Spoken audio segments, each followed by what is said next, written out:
right, I am going to go ahead and get us started. I'm Meg Guerin-Calvert, the co-chair along with Bob McClellan of the Action Collaborative on Business Engagement in Building Healthy Communities. By way of background, I think most of you know about the collaborative, but we are an ad hoc activity of the National Academies Population Health, the Roundtable on Population Health, Roundtable Improvement. And our mission, I think, is really representative of what we're going to hear and share with you today, which is to try to catalyze and facilitate private sector partnerships and actions involving business, health, community, and public sectors to work together, particularly now with the pandemic and coming out of it, to enhance the lives of workers and communities by improving the nation's health and wealth. We're delighted today to see part one of a webinar series on how can for-profit businesses serve as anchors in their communities. The second, part two, is going to be on April 25th and more to follow. And it's been near and dear to the hearts of us in the collaborative with the concept of having credible conveners and anchor institutions and champions for the kind of change that we all need to see and that we're trying to catalyze, and particularly for how to get for-profit businesses involved. So I'm delighted today to welcome our moderator, Shuma Ponze, who's going to be leading a great panel and also moderating Q&A.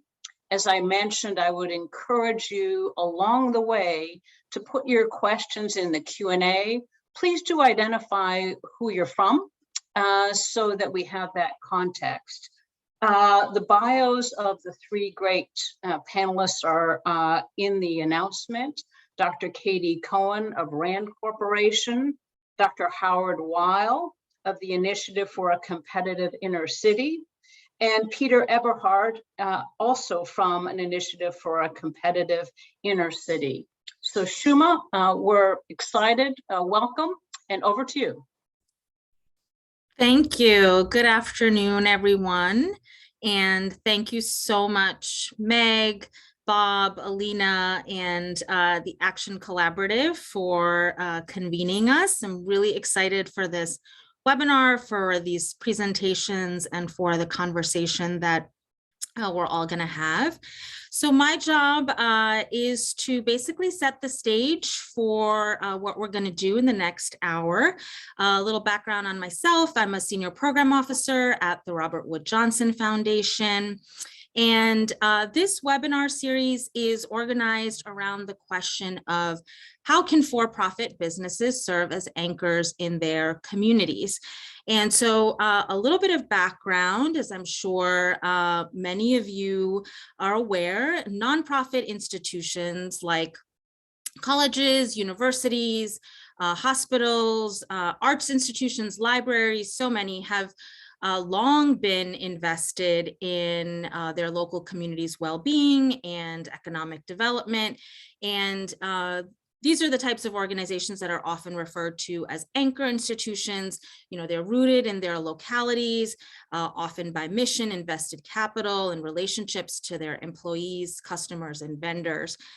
And of these different types of organizations that I just mentioned, I'll just lift up nonprofit hospitals and the role that they play in improving community health and well-being, as well as driving economic prosperity, and where there has, for many years, been lots of activity in terms of research and investments and collaborations. It's certainly a space where RWJF has worked quite a bit, looking at things like how can hospitals, besides the medical care they provide, play a role in facilitating, let's say, affordable housing in a community? How can hospitals hire locally, et cetera? So building on that work, a couple of years ago, we began to wonder what might it look like for for-profit businesses who are also located in communities to play an anchor type of role. What could that look like? what might anchor approaches, anchor strategies make possible, and what might be needed for something like this to happen. And so there was a little research done in this area, and from that initial inquiry emerged a research program, which for the past several years has been managed by Academy Health to really explore these questions. And so this webinar and the next one on April 25th, as Meg noted, is an opportunity to share the findings with all of you. And so I'm really excited for the two presentations that we're going to have. The researchers have been looking at this topic from different angles, and we expect that the findings will inform policymakers and business researchers, economic development entities, foundations, and most importantly, the private sector as well. And so the presentations are going to cover the landscape of anchors nationally, as well as in low-income communities specifically, and really look at the motivations for these businesses to act in ways that promote health, well-being, and development. And I'll just note here that we're using the term anchor businesses as an exploratory term. There's not necessarily consensus across the field on a specific definition. There's different interpretations emerging from this body of research. What we're really talking about is anchor roles, approaches, and strategies. There's going to be time after the presentation for Q&A, so please do put your questions into the Q&A box. And with that, I am going to turn it over to Dr. Cohen, who's going to kick it off with the first presentation. Over to you. Great, thank you, Shuma. Let me share my screen. So thank you again for the introduction, Shuma, and thank you to everyone for joining us today. It's great to see a group of interested folks joining. And before I jump into talking about potential anchor businesses across the country and what motivates them to support community development, I'd like to do a few acknowledgements.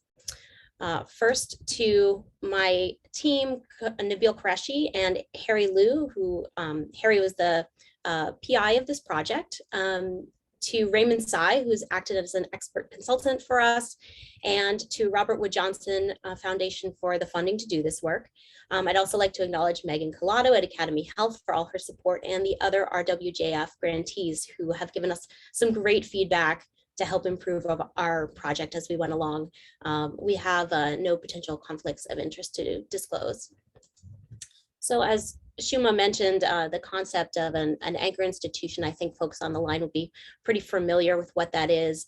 For our purposes, we're thinking about how anchor institutions invest in community development that essentially means some sort of beneficial physical or social changes that result in community growth, stability, or revitalization.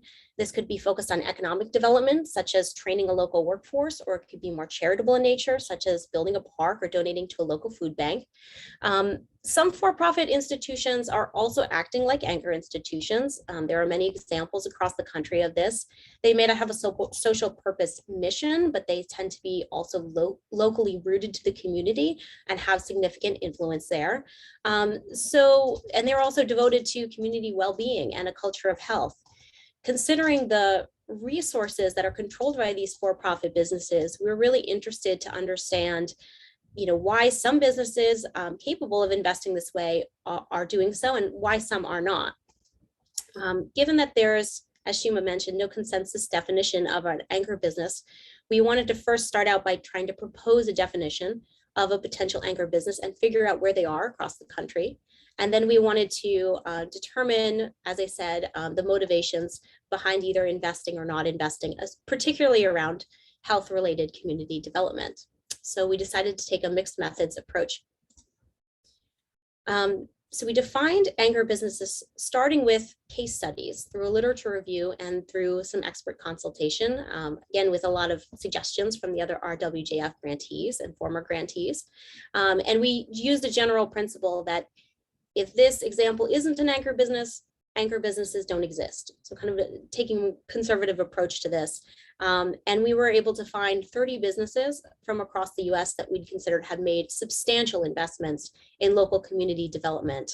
And then using the 2020 Dun & Bradstreet database, we identified the characteristics of these individuals or these companies and matched up to 5 companies by industry and the headquarters metropolitan statistical area to have a comparison group. And we use these companies and their matched pairs to refine and operationalize the definition, looking at measures such as employment, revenue, donations, and mobility of the industry, both in a relative sense and an absolute sense. And then we applied what we consider to be a working definition to the national Dun & Bradstreet data. And we took a random subsample of companies that met this criteria for an environmental scan, which we used to confirm businesses' economic ties and community investment. And then we stratified by the level of contributions, and you see in these different groups at the bottom how we decided to break down and stratify. And then we were recruited in random order for qualitative interviews to get into the details of the motivations for their investment or non-investment. So in the interest of time, I'm going to be focusing on the qualitative interviews today. So with regard to the concept of an anchor business, I wanted to direct you to a publication we have from last year in Population Health Management that gets into more details around the actual concept itself and kind of how we arrived at that conclusion.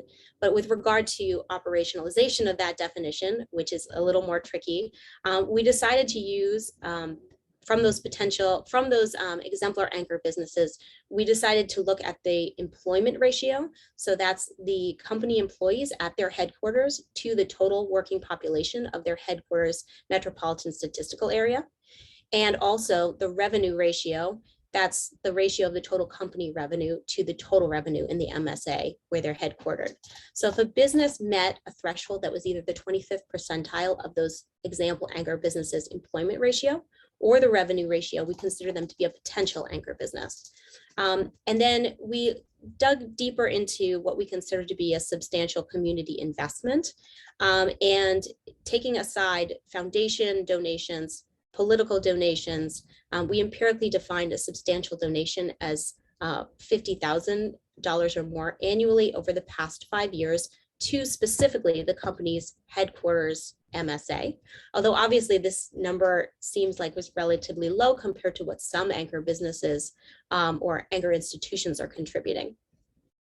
But we consider this to be a starting point based on the distribution of contributions.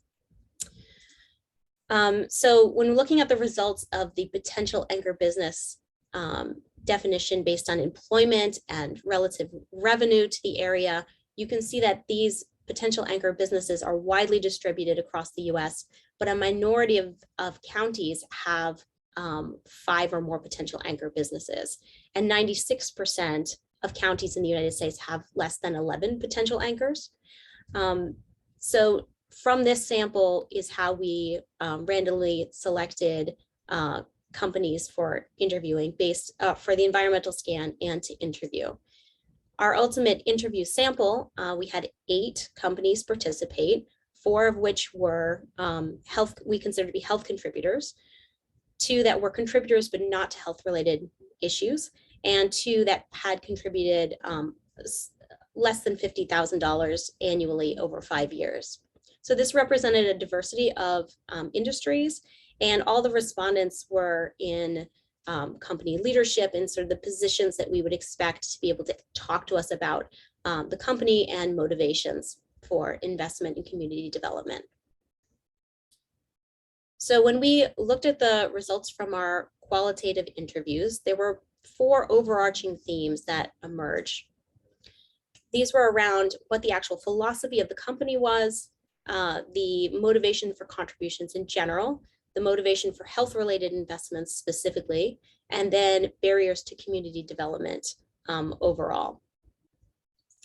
With regard to the community development philosophies, these could be categorized into 3 different buckets. There were some companies representatives that were describing their missions as very philanthropically driven, some that thought it was synergistic with the community's success. So what's good for the company is good for the community, what's good for the community is good for the company, and then more commercially driven mission statements. So, for example, in the philanthropically driven, they would say things like, we need to be investing in the community. It's part of who we are. It's part of our culture. For those that are more synergistic, they'd say things like, we don't have any money, no mission. We need to have revenue in order to give away to the community, and it's an ecosystem that we need to build on.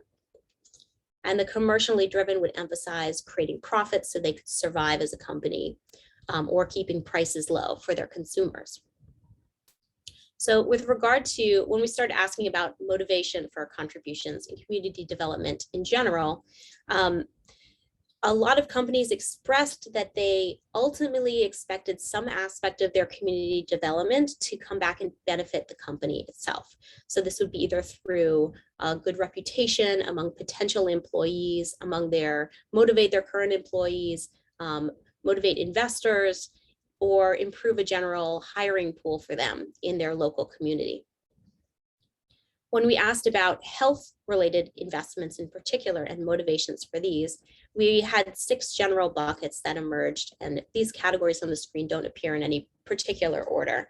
But starting with the upper left here, the impact of investments was considered a consideration in both health and non-health investments, and it was a barrier in health given the perceived difficulty of measuring impact, long time horizon to see an impact, and some uncertain return.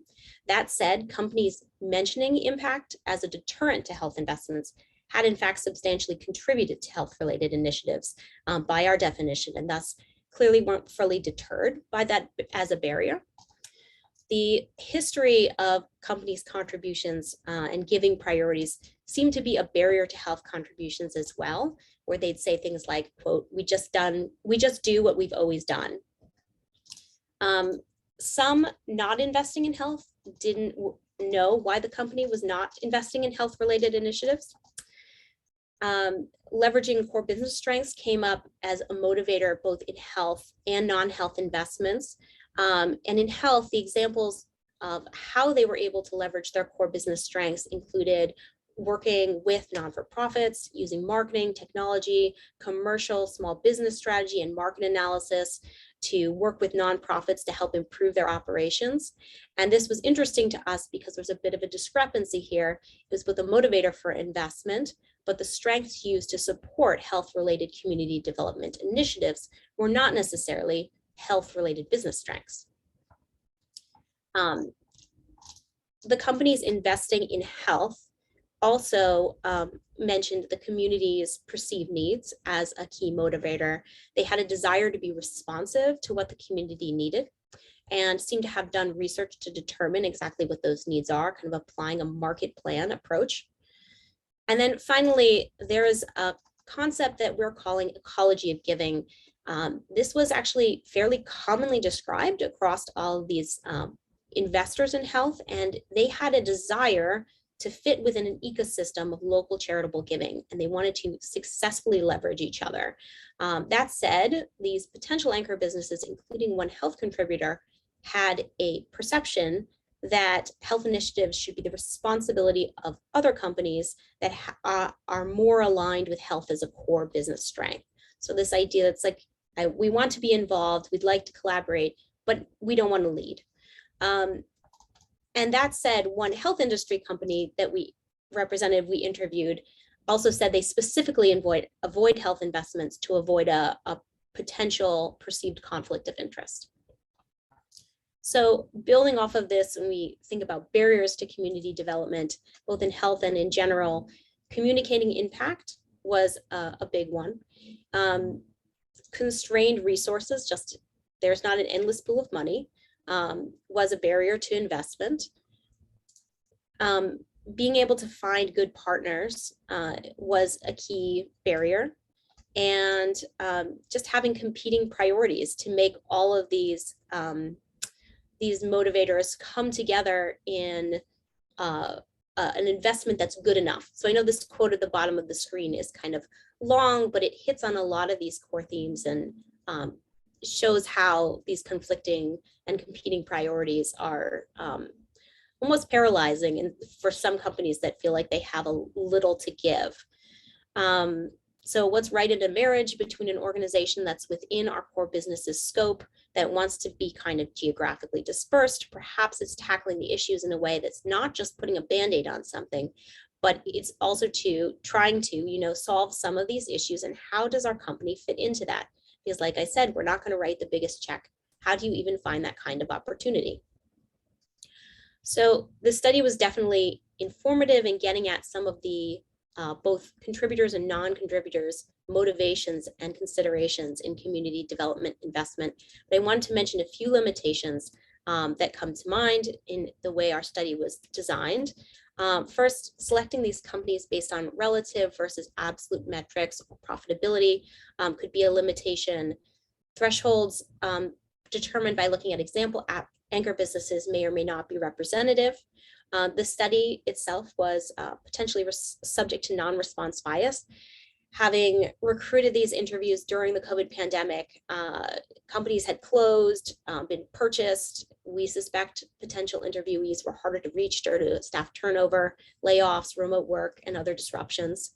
And another limitation of our work was that the threshold for substantial investment, which we used to stratify our random sample for the interviews, was defined empirically rather than relative to company revenues or the meaningfulness in some way to the local community.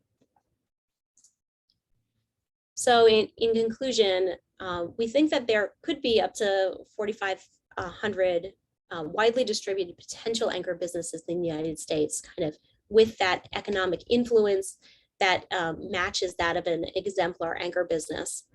But the minority of MSAs or majority of counties, across the United States have more than 5 potential anchor businesses.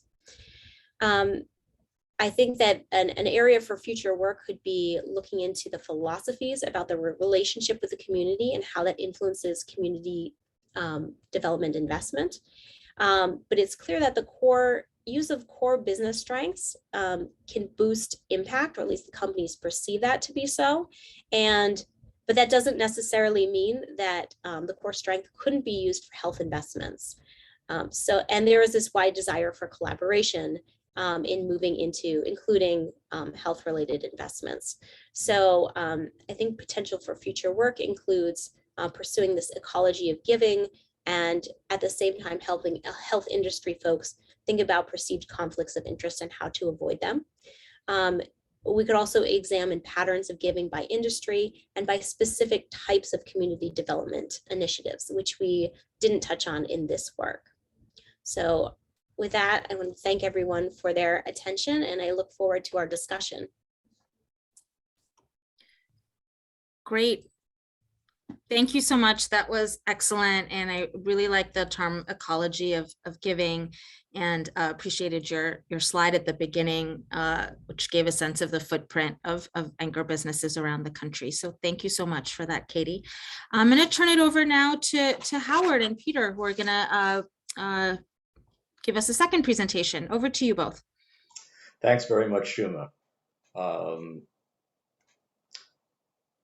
Peter, can we put our slides up? Thank you.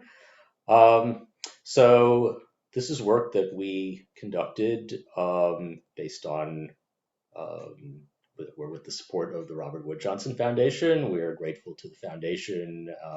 Like Katie, we are also grateful to Academy Health and to our fellow grantees for useful insights. Next slide, please. So we're looking at the strategies and motivations of for-profit anchors engaging with low-income communities in smaller cities. Our work is overwhelmingly qualitative work. It is based entirely on case studies in 4 particular cities or regions, which I'll mention in a few minutes. Let me unpack what we meant by for-profit anchors, because because our definition is somewhat different from that of Katie and her colleagues.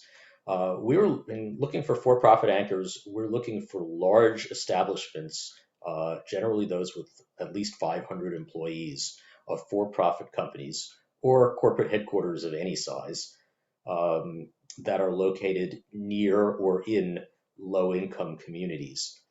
Low-income communities we defined as census tracts, that is roughly neighborhoods, whose median household incomes are below their respective metropolitan area median. So that's a fairly generous definition of what makes for a lower income community.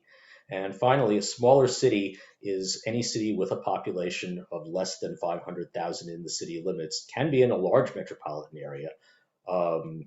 It can be in New York or Los Angeles or Chicago metropolitan areas, but the municipal population itself has to be below 500,000.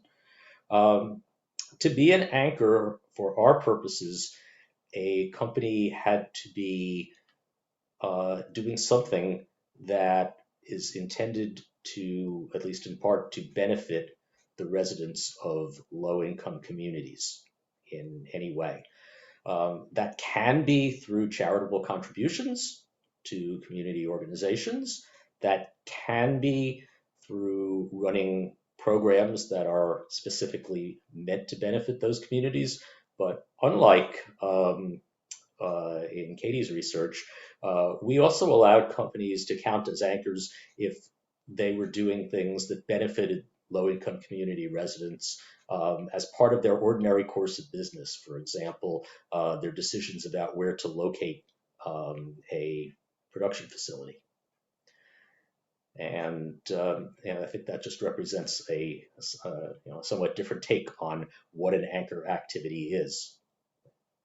We were especially interested in corporate engagement in the areas of economic development, gentrification, and direct health outcomes. So we were looking for examples, probing for examples in those areas, but our research also found many, many examples of engagement on other topics. And in fact, none of those specific target areas that we were initially interested in turned out to be the most important topics on which the anchors that we interviewed were engaged. In fact, workforce development was probably the most important area, but Peter will talk about that shortly.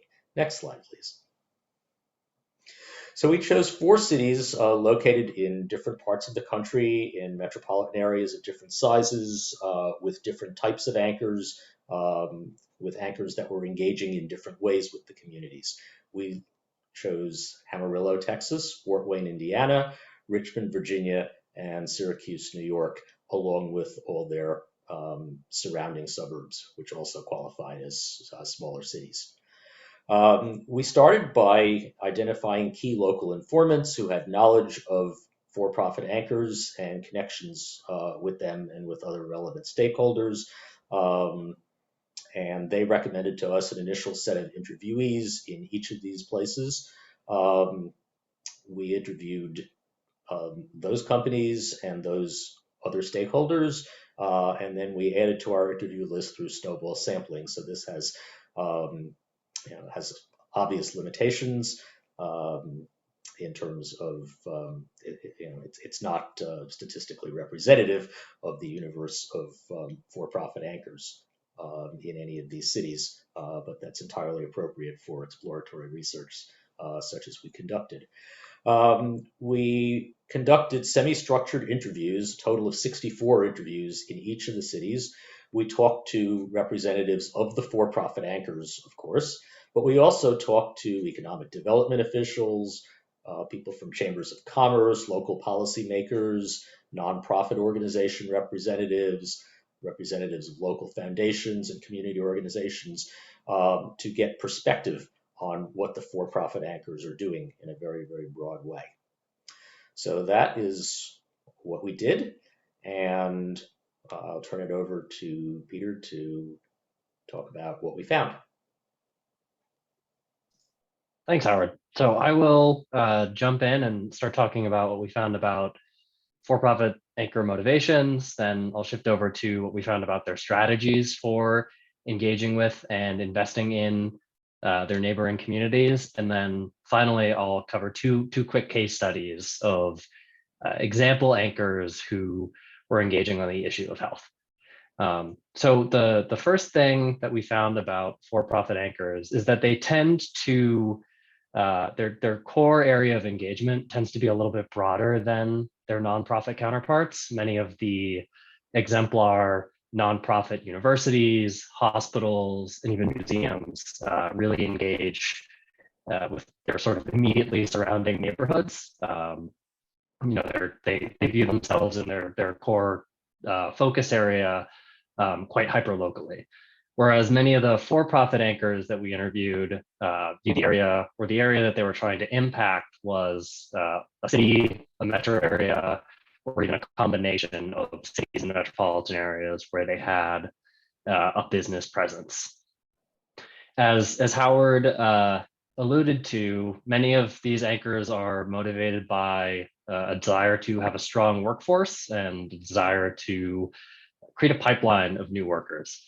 For example, many of the companies that we interviewed some of the companies that we interviewed were in the utilities industry or in other industries where there's a high demand for and a high need for skilled workers, but there may not be as much support or as many programs for training these workers. Then shifting over to some of to looking at the structure of the industries that these companies are in and how that affects their motivations. We found that many of those companies that are heavily regulated or those that serve individual consumers, for example, utilities, banks, other consumer goods stores care about their reputations with regulators and the general public. That then often leads them to look for certain types of community engagement that the general public or their regulators care about. And often some of those programs are sort of the strongest examples or strongest interests that these companies have. And this is an area or a motivation where we sort of thought about, what does this mean? Is this enlightened self-interest? Is this sort of just companies trying to meet their regulatory standards or basically buy goodwill? But in interviewing many of these representatives from the companies, their partner organizations, it became clear to us that often these programs mean a lot to the people who run them, and they have tangible benefits for the partners who are engaged. Then I think this last point sort of builds off of the previous one, which is that the problems that the company leaders, particularly local leaders, perceive as important really help to drive engagement. Lots of companies decentralize their engagement strategies and give a lot of decision-making to local branches or local institutions. And those local leaders really can play a critical role in selecting focus areas and selecting partners to work with. Lastly, on our motivation, or our last finding on motivations, is that companies that are privately held, larger, more regulated, or otherwise a little bit more subject to public scrutiny, for example, they have a headquarters in a region, they tend to be more engaged with the lower income communities in their region. Similarly, those whose CEOs or owners grew up in a lower income community also tended to have more direct and intentional engagement with lower income communities.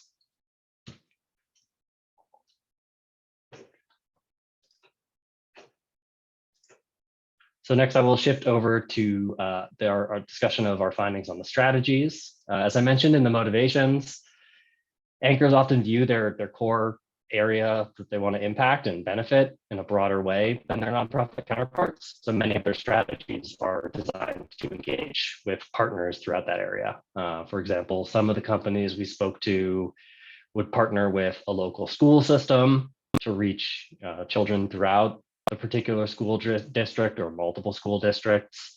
or these companies would target their outreach and messaging in a broader geographic area.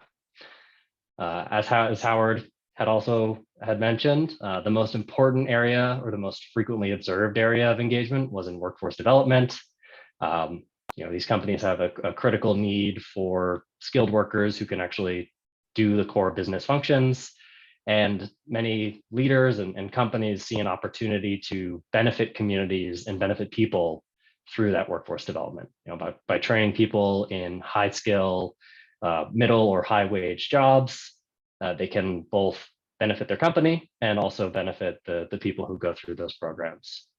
The similar sort of frequently observed areas of engagement were in education, programming for children and youth, and then housing as well. Building off of that, very few of the anchors, or a small group of the anchors who we interviewed, were pursuing health-focused strategies or strategies aimed at reducing gentrification. As I'll get to in the case studies, several did focus on health-focused strategies. However, it was less well represented than some of these other strategies that we've mentioned. Secondarily to the workforce development piece of these companies, although many of them were focused on creating workforce development and did recruit from low-income communities and recruit and bring people into those training programs, few of them were specifically aimed at creating new jobs in those lower income communities. So that while they may be recruiting from there, the job may be somewhere else and may involve a fair amount of travel and transportation needs to actually get to the job.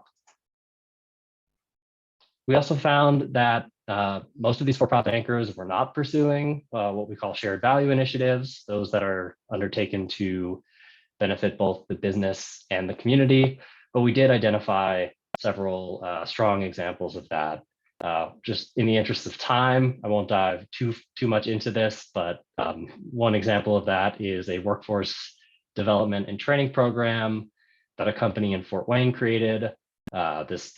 This company, Fort Wayne Metals, was a manufacturer of medical goods and opened a new facility in a lower income community and recruited and trained people from the immediately surrounding neighborhoods, both to benefit the neighborhoods and help create jobs in that neighborhood, but also to fill just a core business need. They needed to expand somewhere and saw this as an opportunity to create an impact with that expansion.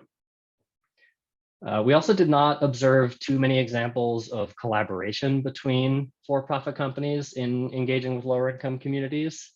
They often engaged with nonprofits and local governments. However, as Katie had mentioned, these companies they have to worry about their perceptions, and sometimes they express some nervousness about meeting with their counterparts in the for-profit world, and that being seen as some form of collusion or some other improper activity. And then lastly, on the strategies piece and our findings on the strategies, very few companies formally interviewed or tracked the outcomes and impacts of their work. I would say that tracking outcomes was much more common and much more frequent than tracking impacts. However, there were very few, actually there were none who did robust, independent impact evaluations of their own work. And that is, as I'll get into this as we talk about the case studies, that is a large area for future work. So our first case study here is of Atlantic Union Bank. They're headquartered in Richmond, Virginia, and that is where we interviewed them. They're a mid-sized bank with 19 billion in assets and approximately 200 employees in their headquarters in Richmond. One of the examples that we highlight in our report is their partnership with Virginia Supportive Housing and the Virginia Commonwealth University Medical Center. They provided loans to support the renovation of an affordable housing development located very close to the VCU Medical Center, and reserved apartments within that housing complex for sickle cell patients. VCU Medical Center was a partner on this because they were hoping to reduce emergency room visits among their sickle cell patients and saw an opportunity to provide primary care at the apartments that are located very close to the hospital campus. Our second, brief case study, which we have much more detail in our report, is of the Nojam Brothers supermarket in Syracuse, New York. It was a family-owned supermarket that had been operating for approximately 100 years in the lower income near west side of Syracuse. And in 2017, they were forced to close due to changing financial and market circumstances that made the business no longer feasible. The company owned the building, and rather than just sell the building to the highest bidder or a business that would come in and be something like a payday loan type business, he wanted to, the owner, Paul Nojam, decided that he wanted to create a campus of health and give back to this community that had supported his family and their business for more than 100 years.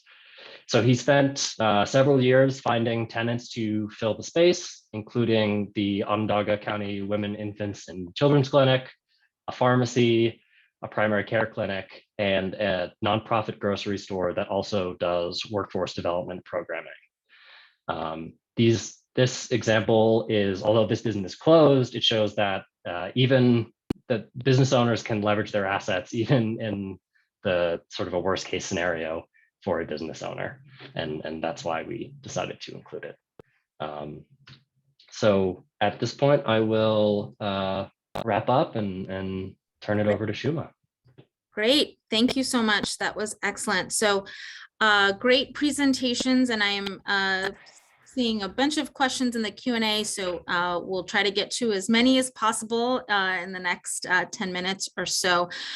So there, you both talked about collaboration, and Peter, you talked about sort of collaboration being more with the nonprofit sector and not with other businesses. I'm wondering if you both can comment on what you think it really takes for better forms of partnerships to take place between for-profits and nonprofits, local government, foundations, and in particular, if you saw any interesting collaborations or partnerships where they helped meet a need that maybe the for-profit companies couldn't address on their own. So for example, you brought up impact measurement, right? If there was anything interesting where a partnership helped fulfill that need coming up from the side of the company. So whoever wants to start with that one.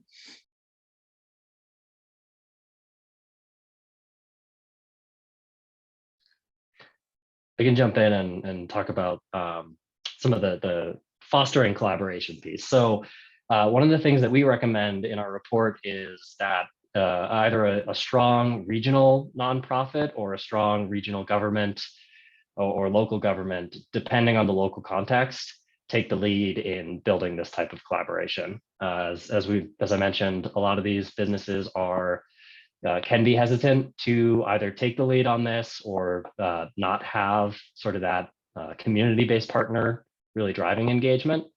And so we recommend that, it does depend on the local area. We saw examples where the local government would be best suited to take that lead. We also saw examples where a local nonprofit or a large nonprofit anchor would be best situated to do that. So we think that to build a collaboration, it's really going to take sort of a strong, well-connected partner who can bring people together and start that process, and it'll be different in every place.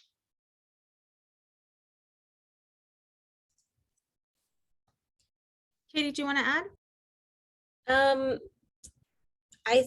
I'm trying to remember what specifically was said by the company representatives about like forming collaborations, because I remember there being a diversity of methods by which they were seeking partners for community development related initiatives.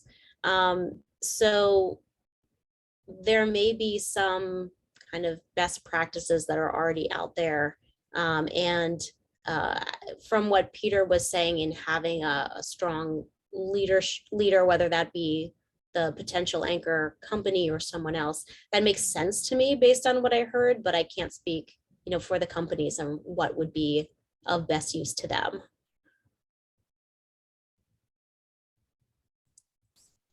Okay. Thank you. So there's a question that's come up around employee retention and turnover at companies. And I guess this would really fall in the barriers category. Did you do any analysis sort of looking at employee retention and turnover and how that would impact, the ways that companies are showing up as anchors? So this is about, is this following on from Mike Miller's question about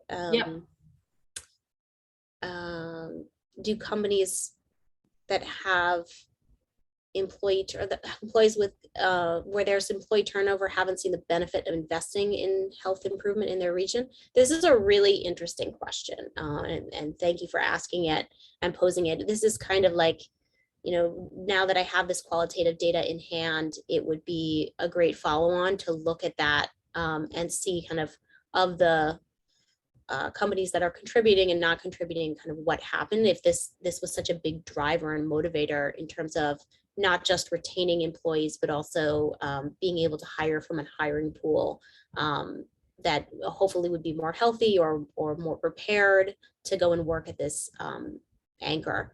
So yeah, great question. And I hope that someday we'd be able to generate some information on that. Great, thank you. So there was another question that noted that Costco has signed up to climate action efforts. And, how does that align with some of the things that you found in your studies? And so maybe to broaden this out a bit, how did you think about commitments that companies have made, right? Like public commitments to various efforts, be it climate, be it other public commitments. How did that sort of show up in your research?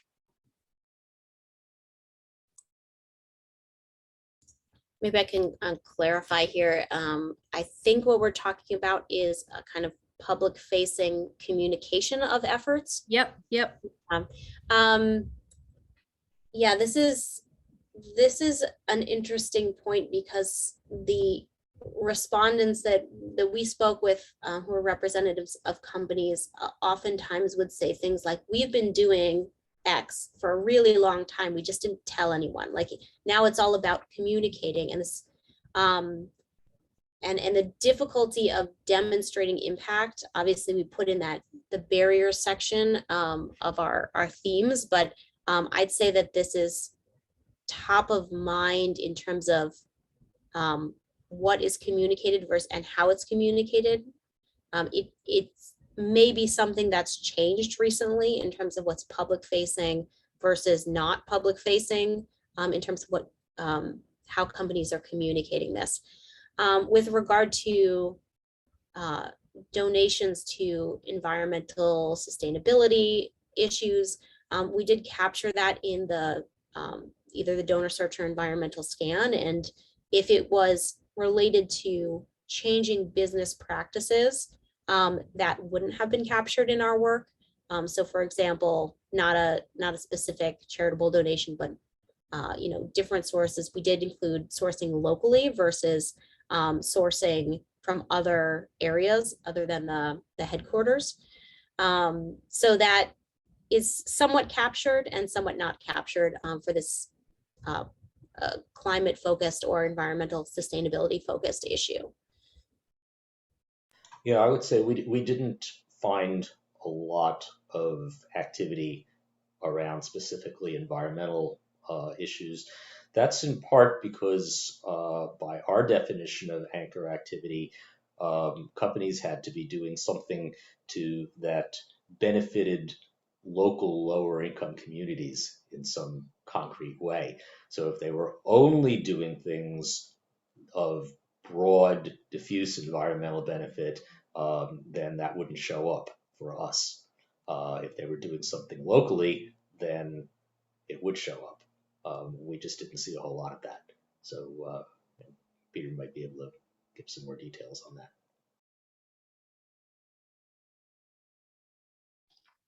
I think that probably covered it. I think, yeah, as you mentioned, we didn't see enormous amounts of it, and that was probably partly because of our definition. Okay, great. So I think we can probably get to one more question. So in both of the presentations, you talked about, challenges with measuring impact. And so any thoughts around, how these challenges can be overcome? What can be done around measuring impact and evaluating the actual work that these companies are doing? Sure. So companies generally are not in the business of measuring impact. Their employees generally don't have the capability, the knowledge, or the time to measure the impact of their own programs. And perhaps even more importantly, they don't have the motivation to do that. They want to show the world that their programs and their activities are successful. And so they don't have an incentive to engage an independent third-party evaluator who might conceivably show otherwise. So we think this is an opportunity for the public and nonprofit and philanthropic sectors to step in. If they are convening or funding groups of anchors, including groups of for-profit anchors, possibly groups of for-profit and nonprofit anchors working together, that they contribute their expertise in requiring independent third-party evaluations and in helping to select the evaluators and determine the kinds of evaluation questions that should be asked. So that's what we recommend. It's a great opportunity for government, foundation, and other nonprofit funders and conveners of anchor activity to step in. Really liked Howard's answer to that. For our study, I want to focus in on health in particular and health-related community developments. It seemed that some companies have different impressions of what investing in health means. So, they were afraid of investing in a clinical trial and then having that medicine fail, and then they have nothing to show in terms of impact. Or thinking about well, we don't have a check big enough to build a new hospital wing that we can put our name on. And there are obviously other ways to think about health, thinking about culture of health. There are obviously opportunities that could affect social determinants of health in the area, which, more tangentially related, but may have different outcome measures that would be able to demonstrate impact in different ways. So I think that there can be a little more creativity going forward in terms of what companies are thinking of as health-related investments and what outcomes they can use. Great, thank you. So I'm going to turn it back to Meg, who is going to wrap us up. We only have a couple of minutes left. A couple of people were asking if the slides would be made available, and yes, they will. So look out for that. And thank you for all of your great questions, and thank you to our presenters. And please do join the next webinar. And Meg, over to you.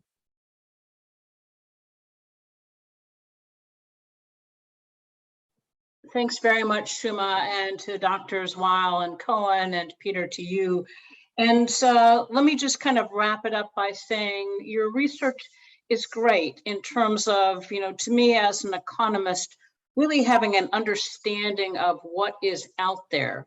Is there indeed a universe, a representative set of business for-profit anchors in communities, and are they distributed across the country and across sectors? Your research Dr. Cohen is great for really letting us see that there's a presence there. And I think Dr. Weil and Peter, the idea of who is it and why is it and what is the attributes of those businesses, those for-profit entities that stepped up, again, across sectors. So knowing what the attributes are of those who could be likely gives us a sense of there's a capacity potentially. Talking about what it is that has been done and examples and their characteristics is great. So thank you so much for that. Let me say, and you can see we'll post it, there is going to be part 2 coming up from the Action Collaborative on April 25th. It is again, how can for-profit businesses serve as anchors? Megan Collado, who is on this call from Academy Health, will bringing 4 speakers together to really talk, as you asked in your questions today, the next stage, what were the actions, what were the effects? So combined, I think we will come out of this great session and the next with a real sense of not only who's there and we've got the capacity, a sense of what has motivated, but then to think more also about what might be the innovative effects. Let me close with something that we in our collaborative have been trying to do is not just impact, but what's the linkage? And what I was encouraged with this research, and Shuma, thank you so much for bringing it out, is this connectivity, the linkage between health and well-being and workforce and business and impact, not only on health, but also on economic activity. And so really thank you all and thank the audience for joining.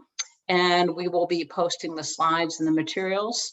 But again, on behalf of my co-chair, the Action Collaborative, and the team from the Collaborative and the Population Health Roundtable, and we thank you for joining, and we look forward to having you join again in a few weeks. Thanks very much.